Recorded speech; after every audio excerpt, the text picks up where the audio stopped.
အားလုံးပဲမင်္ဂလာပါခင်ဗျာဒီကြောက်လေးကိုကျွန်တော်ထိုင်တဲ့39လမ်းနေမှာကျွန်တော်150နဲ့ဝယ်လိုက်တာဗျဒါလေးကိုတေးသေးလေးနှစ်ဆောက်150နဲ့ဝယ်လိုက်ဒါလေးကကြောက်ရီကြောက်သားလေးကအေးကျိုးလေးကနှက်တယ်ဗျ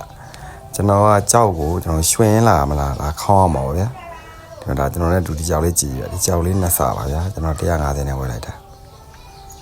ကြောက်လေးနှစ်ဆောက်ကကျွန်တော်ထင်းတဲ့အတိုင်းရွှင်လာရင်တော့ကြောက်လေးကကောင်းကောင်းပြမှာဗျကျွန်တော်ရွှင်အားပုံစံလေးကိုခေါင်းကျင်လို့ဗျကြောက်လေးကပဲဝါရီလေးတဲ့တယ်ဗျဒါလေးက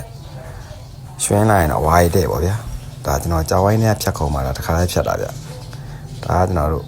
ဒီဘက်ထိတ်ကိုကျိုးအထောက်လေးသွားမသွားပေါ့ဗျာကျွန်တော်ကြည့်ကြည့်ရဗျကြောက်လေးကကျွန်တော်တို့ဒီပုံစံနဲ့အထောက်လေးရောက်သွားတယ်ဗျကျိုးအထောက်လေးကကျိုးထောက်လေးသွားတယ်ကျွန်တော်ဖင်ဘက်ကအသားလေးရှော့ရပါဗျဖင်ဘက်ကအသားလေးကိုကိုအားမျိုးအားလေးကိုကြည့်ကြည့်ပါဗျ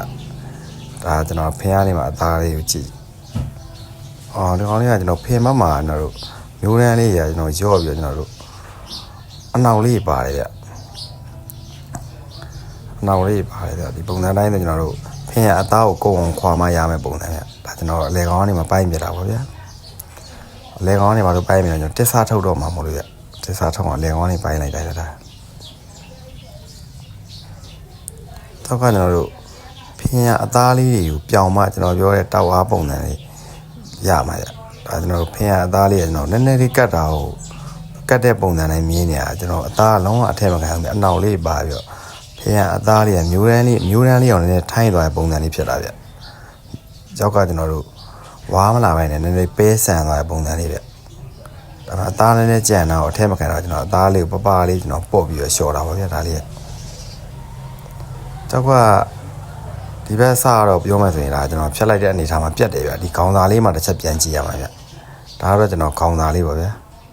ဒီခေါင်းသားလေးကိုကျွန်တော်ခါမှာတော့အနာလေးတစ်ချက်ပါတယ်ဗျဒီခါအနာလေးကိုတိုင်းပိုင်းရမှာဗျဒါကျွန်တော်ခါအနာလေးတိုင်းပိုင်းလိုက်တာပါဗျဒါလေးကိုဒီကောင်မှကျွန်တော်မျိုးတန်းအောင်နည်းနည်းလေးပိုရောရဲ့ပုံစံလေးဖြစ်နေတာကာလာဘောက်ကဒီဘက်ကပိုစီးရဗျဒါကျွန်တော်အသားပေါ့ဗျအသားလျှော့တာပေါ့ဒီကောင်မှလည်းကျွန်တော်တို့အရေနားလေးမှာကတ်တဲ့အသားမှာကျွန်တော်အနှောင်လေးပါလာတာကြောက်လေးကသူကျွန်တော်ဝယ်တဲ့ရုပ်တိုင်းလေးအကြောက်လေးကပိုလာရဲ့ပုံစံအခုလောတဲ့အကြောက်လေးကကျွန်တော်တို့ဖြစ်တဲ့ထဲတော့မပါဘူးပေါ့ဗျာကျွန်တော်ဖြတ်နေရအနေထားမှာဖြစ်တဲ့ထဲမပါဘူးဗျအားလေးကိုကျွန်တော်တစ်ဆဆင်ရတော့မှာဆိုရမလိုအပ်တဲ့ဒီအနာလေးတို့အသားတွေတိုးရတာပေါ့ဗျာကြောက်လေးကကျွန်တော်အဆန်လေးနဲ့ပါနေတယ်ဗျဖင်မာနဲ့အသက်ကွက်ပါတယ်ခေါင်းမာနဲ့အဆန်လေးရောပါသေးတယ်ဗျအားလေးကိုကျွန်တော်ဘယ်လိုဖျက်ရမလဲကြည့်နေတယ်ဒါတော့ကျွန်တော်တို့ဖင်အားနေမှာအသားတွေလျှော့တာပေါ့ဗျာဖင်အားနေမှာအသားတွေလျှော့တာသူကအသားကြံရင်ကြောက်ကလုံးဝအထက်မခံဘူးဗျဒါကျွန်တော်ခုနလက်ရထားအဆန်လေးကနေမှတူပလိုက်တာပဲကြောက်လေးကိုကြောက်ကကျွန်တော်တို့သေးမှာပဲကျွန်တော်ပြောသလိုကြောက်ကကာလာတောက်တော့မှာဗျအဲ့ဒါကျွန်တော်သေးတာပေါ့ဗျာသေးပလိုက်တယ်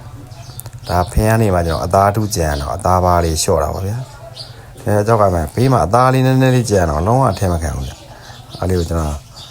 ပြောင်းဆင်းရတာပါဗျာ